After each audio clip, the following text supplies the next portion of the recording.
This is Pathway to Recovery, an SA Lifeline Foundation podcast featuring hosts Tara McCausland, who is the SA Lifeline Executive Director, and Justin B., a sex addict living in long-term recovery.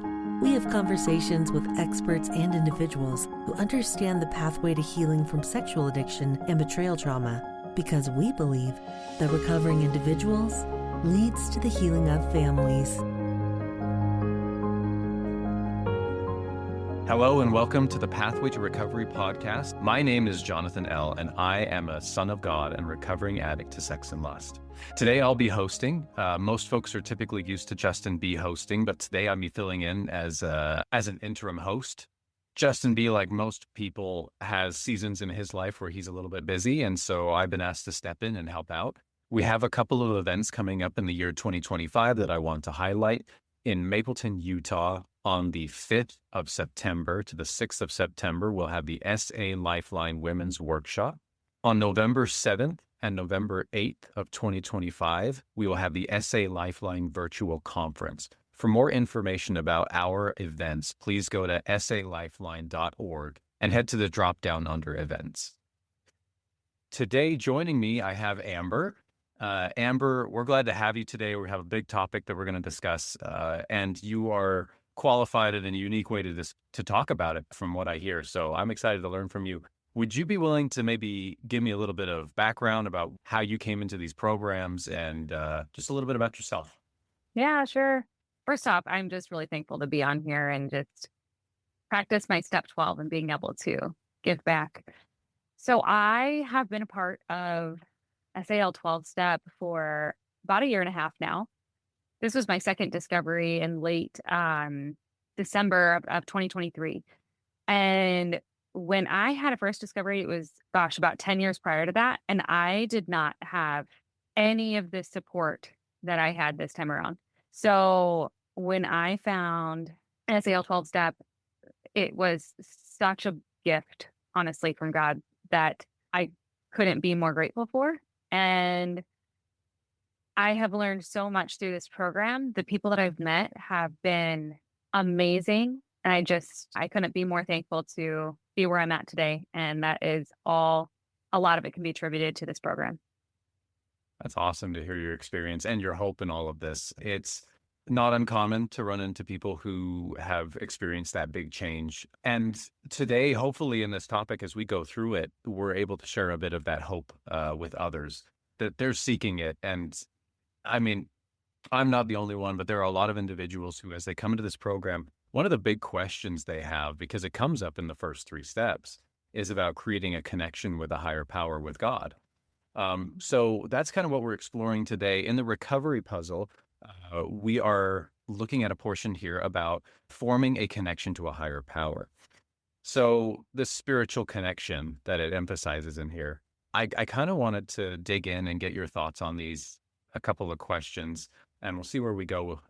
But in your experience, from where you've come from and the things you've run into, what do you think it means to seek spiritual connection in the context of healing from deep relational betrayal? Yeah. So it's so interesting because I have grown up in some form of a church since I was very little. I was baptized when I was a baby. My family didn't go very regularly, but I went with friends growing up. I probably went to 5 different churches growing up, and I don't remember there ever really being a time where I wasn't connected to a higher power of some kind. But what I can say is that when you have experienced betrayal, it gives you a different lens in which you're viewing your higher power.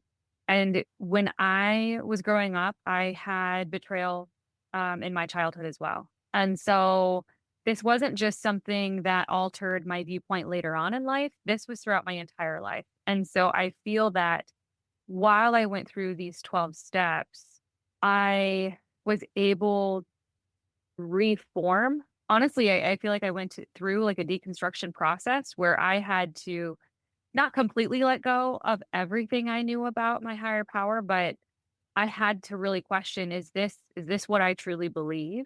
I wasn't just going off of what I was taught my entire life. I was going off of what I truly knew in my heart, my higher power was to me. Oh, I love that. What that immediately makes me kind of wonder is that transition that you went through seems like something that can be difficult for a lot of people of going from organized and almost a social connection, which is I'm connected to these people and these people are connected to God, versus my personal journey or your personal journey, right? How did that kind of come about that you found the pathway off of group versus my individual connection? So what was so funny is when I first started the 12 steps, I got to step 1 and it was like, admit you're powerless. Yep. Okay. Got that check. I That didn't find that super hard. Got to step 2, admit that there's a power greater than yourself. Yeah. Okay. I feel like I've known that my entire life. When I got to step 3, I was like, wait a minute. What do you mean? I have to like open up my hands. These instead of having clenched fists with my life, I have to like open up my hands to that higher power. I think I had heard, I can't remember if it was on this podcast or somewhere else, where it broke down the steps very simply. And it said, step 1, I can't. Step 2, God can. And step 3, I will let him. And I thought, gosh, that's a big ask to have someone that's gone through betrayal trauma. And it's hard in our human brains to conceptualize a God when we so often use he. And if you're a female, you've likely been betrayed by a male. And so to try to come to terms with this greater power that you're supposed to hand your life over to, that is, in our brains, the only way that we can think of our higher power is likely of a man or, pieces of what we understand a man to be.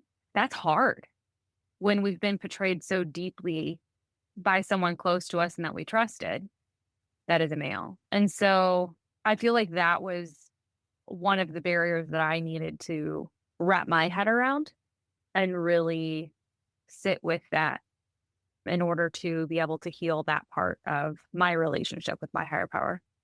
Wow, that's really insightful. And I really loved the aspect you went into of actually opening up the hands, letting him have it. Can you, and I'm going to dig just a little more at this because you're getting to places that I think are so awesome here, but the moment, because you said this is hard, this was an obstacle, but what did it look like when you did, or how did you get to a point that you overcame that obstacle that you discussed? Yeah, so in my very first SAL meeting, I had it was on New Year's Day, and I'll never forget it because I had the only contact I had randomly Google searched because I had heard on some podcast that, okay, this is betrayal trauma. I didn't have a name for it at the time. I knew what it was. And then, oh, by the way, there's 12 steps groups for this. And I was like, oh, that's fascinating. And so I look it up, I find SA Lifeline, I look up their meeting times and find that they had one on New Year's Day. And so I find Tara's email. I can't even believe that she emailed me back on New Year's Day, but she did.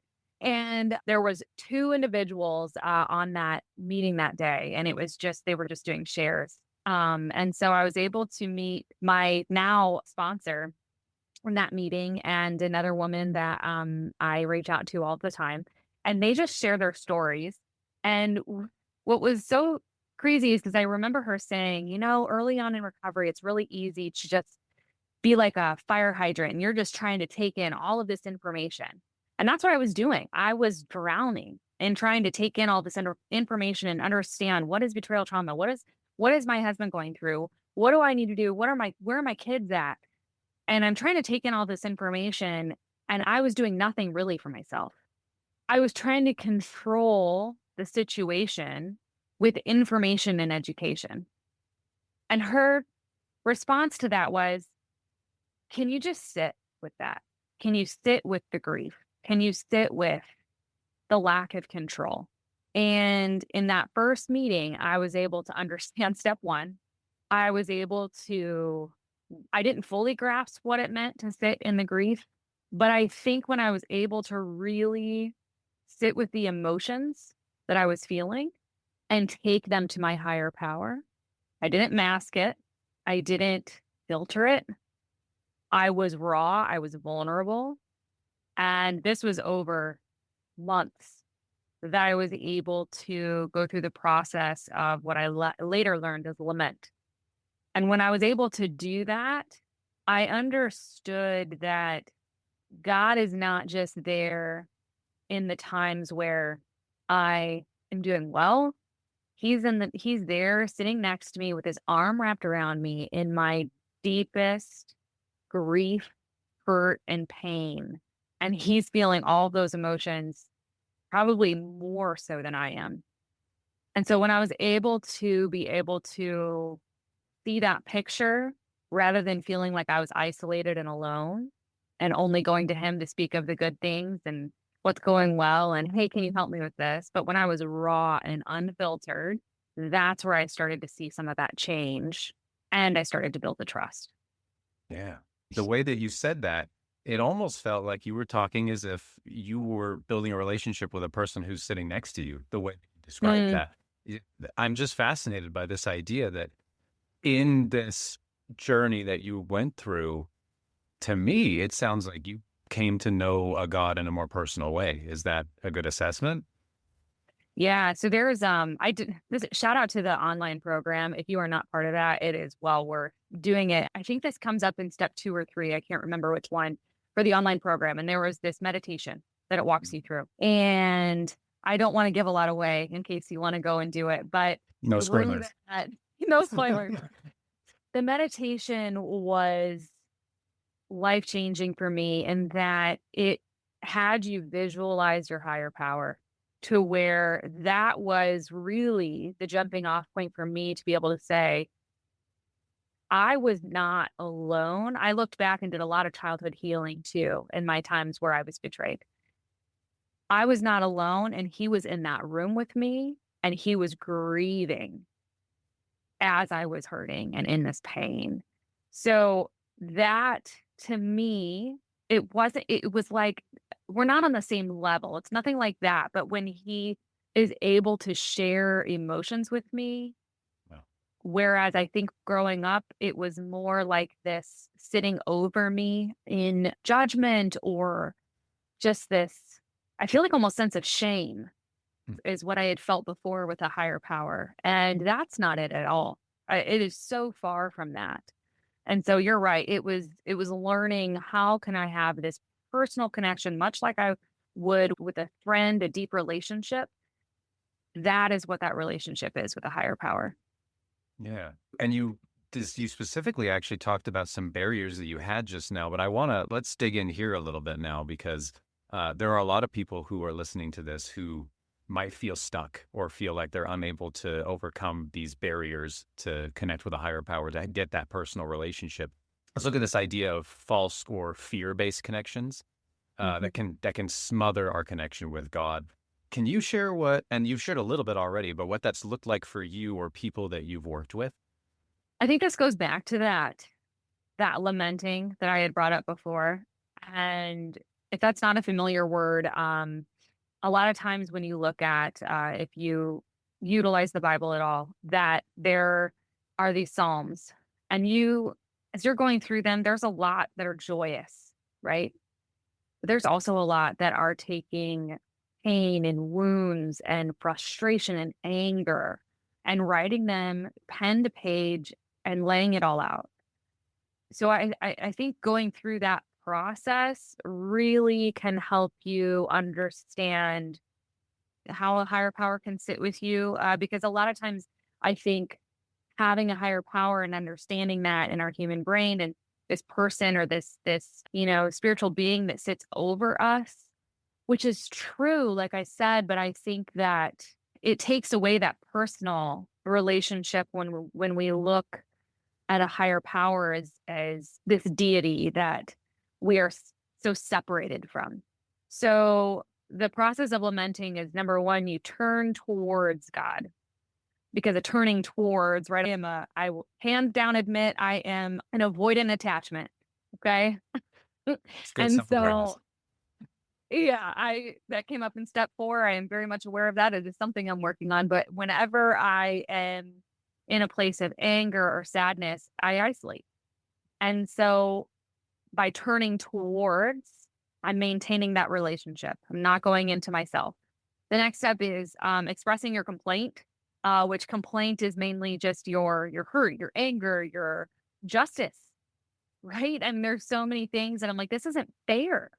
And so then express just being raw, like I said, raw and vulnerable, in your emotion, asking for help in that, which is so hard. Again, that's our way of opening up our hands, like I had said before, and not having this tight, clenched fist. Like I can figure it out myself and I want to control the situation. Opening up your hands and asking for help. This is out of my control. I am powerless. Help me. And then that next step is choosing to trust. Now, a lot of those things are connected very much to our steps in being able to go through, admitting to God, talking to another person in recovery, right? And being able to admit that we're powerless, being able to go through that process. But I think that when we add in that vulnerability with our emotion to our higher power and asking him for help and choosing to trust, man, when we go through that process, that's where I saw the biggest amount of growth and understanding that a lot of the ideas that I had of my higher power were not true, especially when it came to that shame and some of the teachings that I had growing up. Yeah. What I think is fascinating too is you talked about a lot of good stuff, but specifically about finally, after you have turned to him, opened up your hand and given it over to him, trust is something you talked about, trusting in him to do something, right? But Mm. did you have any preconceived notions of how long it would take or any of that you had to overcome? Yeah, waiting is hard. I'm still stuck in this stage. I'm still stuck in the waiting. That's what I continue to hear God telling me right now in a lot in a lot of ways, so many aspects of my life. It's really frustrating because when you say, "Okay, well, there's no time on this for healing." And likely this is going to be a lifelong recovery journey. This is nothing to where, "Oh, I've hit the 12th step. I'm 3 years in. Okay, we can just wash our hands and walk away." I was just talking about this in my meeting yesterday. I don't think that we can ever get to our 12th step and say, "I have arrived." It is you go right back into, "Okay, well, do I need to go back into 4?" I feel like I take 1 step forward and then, like, 2 steps back, right? I'm in 4 and then, "Oh, shoot, I need to go back to 1," and now I'm in 12. I feel like I'm ping-ponging all over the place, but that's life and being able to give up the control and going where God would have you. I love that. There's so much in that that is just so powerful, and people need to hear it. Is that it's a tool belt that you get. The 12 steps are not a one and done program. It's well, here's what you can use every day, right? Mhm, I love your mhm. perspective on that. And as we talk about this, your experience with, and maybe you can highlight this because I have a follow up after this, but if you were to summarize, how would you say that this journey you've been on has ultimately impacted your connection with a higher power? And if you hadn't gone on it, would it be different? Mm. When I look back a year and a half since I started this program, I am a completely different person now because I feel that going through these 12 steps and being able to connect with my higher power, allowing him to lead, has one, allowed me to be the person that I was truly meant to be. And two, I hands down can tell you the things I'm involved with now and where the trajectory of my life is going, specifically in my career, is not at all where I would have been a year and a half ago. And I wouldn't have been able to do any of that if I wouldn't have gone through this process of recovery. I will be able to much better sit with others where I need to because of what I've been able to do with myself and my higher power. That's incredible. Thank you for answering that. And given your unique experience in helping others and obviously working your 12th step frequently the way that you do, in your experience, you may have watched it.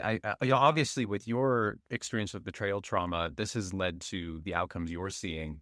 For those who are experiencing maybe something a little bit different right now or trying to seek out that higher power, how do you feel like a betrayal typically would impact someone's connection with God or with a higher power? And what can they do about it if it's a negative experience? Yeah. So I feel like a lot of times it's going to be like the two common outcomes is going to be this anger towards God. Like, how could you? Why me? And just going to this place of just deep sadness and regret, but still turning toward God. I think another outcome of going through betrayal is completely turning away. There might be some in between, but I mean, to me, that is typically what I've seen in those that are within the groups of SA Lifeline and betrayal trauma. So I guess what I would say to that is that's valid.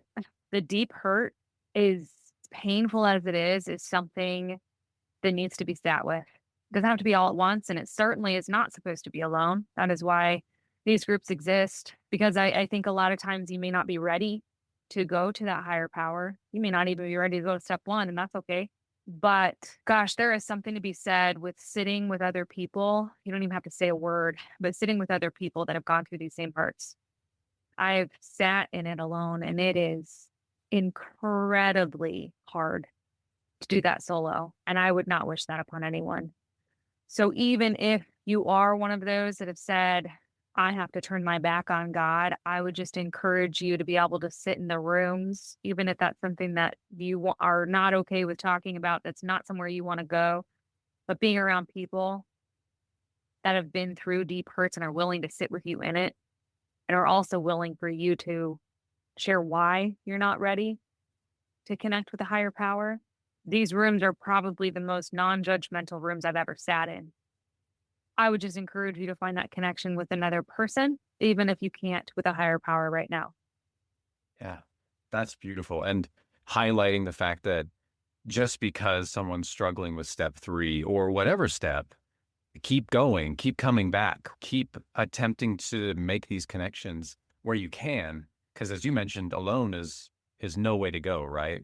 That seems to be the case. And I know a lot of people are looking for experiences or connections, something that may have happened that they can tangibly feel with a higher power. I kind of want to dig in here too with you. Are there any specific moments or memories that you have in your journey where you felt the presence of your higher power of God in a way that surprised or changed you? I know we've talked about changing a little bit, but what experiences have you had? Yeah. So I was reflecting on this question, and the reason why I'm here is because of my higher power speaking to me in such, not an audible voice, but it was like the biggest nudge that I've ever experienced. So I had my second discovery in December of 2023.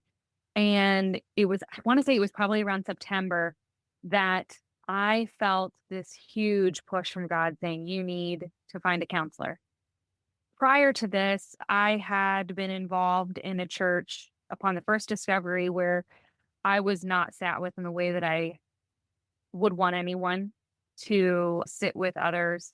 There was a lot of shame in how the church approached this subject with me and my husband. And I experienced that on multiple occasions in a couple of different churches as well. So I knew that going back to a church for something like biblical counseling was probably nothing that I was going to be able to be vulnerable in, because there was so much hurt there. So when I had this nudge towards you, I think you need to get counseling. I was thinking, oh, this is for me, for my childhood trauma I had been through that I need to work on and heal. And in one counseling session, I probably actually need to back up a little bit, because I went to a website where we could search counselors in our area, and I put on very minimal filters. I just wanted a female that dealt with certain issues. And so when I got my list, I probably messaged 20 counselors. I had one person call me back, Well, and that is the therapist I'm working with now. And my first session with her, I had the validation I needed to approach my husband. I hadn't had that for 10 years. So when I was able to approach my husband and realized this is still a problem, I then went on this journey of recovery. I don't know if I wouldn't have listened to that voice of God, I don't think I would be here, because I wouldn't have had the people there to support me saying, you're not crazy. What you're experiencing right now is your body telling you that something is not right. And you need to follow that gut feeling And I was able to get the courage I needed from my higher power to start the journey on recovery. Wow. That's a powerful story. And the thing that I love about that, and this is now off the cuff question for you. Do you record these things that happen to you? Do you have journals? Like one thing I notice is people they lose track or forget about God Hmm. guiding them through things. They go, well, that's great. That worked out. Right. Like, Yeah. because you clearly have drawn the line here and been like, he did that. Right. How do you recognize Yeah. that? I don't necessarily like record that, but there was that. And then another time I just felt this just deep sense of this is the way that the Lord is pushing me. Another one was in my future career, I decided to go back and go to school. Why not? 3 kids and full-time job and whatever. But God was just like, this is what you're supposed to be doing. And so I feel like when you have that deep connection, it's so apparent when like, this is God pushing you. This isn't like just a thought you might be having or something like that. I mean, I think that the more connection that you have with your higher power, the more that this isn't just me and a gut feeling I might have. This is my higher power telling me where I need to be. Yeah. Might I submit to you that potentially this is a skill you have that other people do not? And Okay. while I hope some people can learn from you, this is why. So I want to ask you, because you mentioned this. This is the opening up your hand and trusting that God's going to do the thing, and that it's Him, right? It's the higher power that you trust in. For someone who's struggling to trust again, and I mean, like, really, you talked about this earlier, where you had that barrier of it's a male, he. This is a difficulty for you. Um, Yeah. for someone who's struggling to trust again, and not just people, even trust in God, what would you say to them? Also highlighting, even recognizing Him along with trusting Him, right? I can only speak from my personal experience. And so Yeah. with that, I know that with myself and the way that I deal with being in trauma, that I dissociate. And so with that, typically your mind is going to be very detached from your body. So I didn't know a gut feeling. I didn't even know what that meant. I was so detached from those emotions that are on in my body. So when I talked about, lamenting, that was a huge process for me because for me to actually feel my feeling was it was not there. And so it was a long process for me to be able to get to that point because I needed to go through the process of what does it feel like in my body when I'm angry? What does it feel like in my body when I'm sad, scared?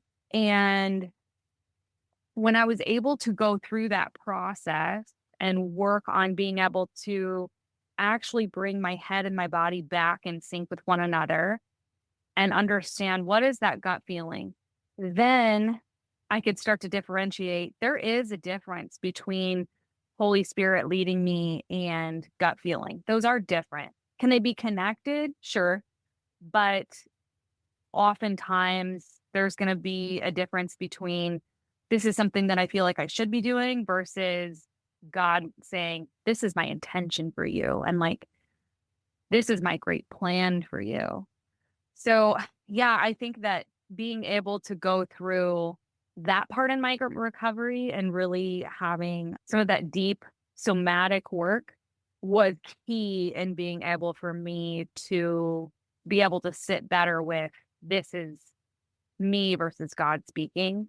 And and let me also be clear, I don't feel like that is something that I can point out on my hand like 1, 2, 3 times that's happened in my life. So it's not like I feel like I have like an audible voice from God speaking to me constantly.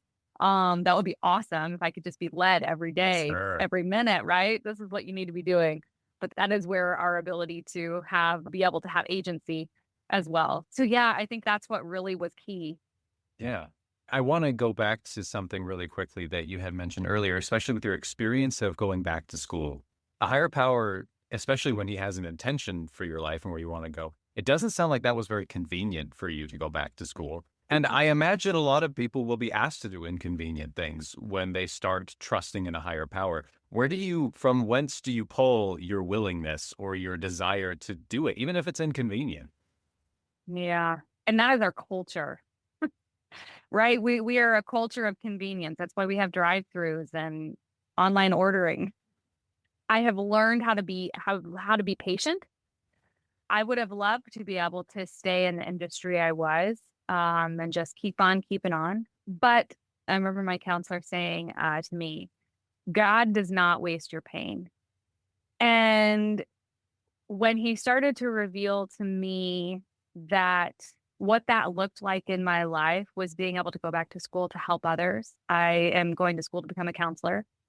And so when he revealed to me, this is the plan I have for you, I realized I went through this recovery process and also saw what it was like when you were not met with the people that were going to be able to help me heal. When I was not met in that way earlier on, I now know what other people maybe have experienced, not just in, betrayal from a relationship, close relationship with, another person, but within an organization, especially in a place that, gosh, that should be your safest place, right? Church to be your another home for you. And so when I was able to see how I went through those things so that I could better sit with other people. If I hadn't have gone through that, I would be so uncomfortable being able to sit next to someone and feeling like I need to be the one to fix it. But when I was able to see, oh my gosh, I now have the ability to sit with someone else and say, I can't fix it. And I am so sorry. This is not the way it was supposed to be. And be able to sit with them and help them work through their grief. And I wouldn't be able to do that if I hadn't gone through it myself. Wow. God doesn't waste our pain. Is that right? Oh, Yeah. Yeah. what a profound insight that it's not come into the program, get healed and leave. It's come into the program, be healed, be changed, and then help others, right? Hmm. Incredible. I love that. I might frame it on my wall. So lots of people are listening to this podcast. Lots of people have questions or concerns about working their steps to seek that spiritual connection. From your perspective and from your experience, because that's where we asked you to speak from, what can those who are recovering do each day to find traction in developing a spiritual connection with that higher power? Like I said before, the learning to trust your gut again, gosh, going back and doing some of that deep work and understanding how to get back into your body if that is something that you've struggled with, like I said, was just really, really healing to me. When you're living in your head because your body isn't safe, and that typically is going to be pretty common within betrayal trauma, then we aren't able to fully connect to God. Yeah. So I would say that is a huge key.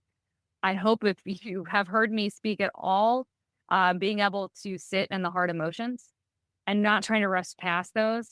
That was me every single time. I would get sad for a second and then, okay, let's brush it off. Let's move on.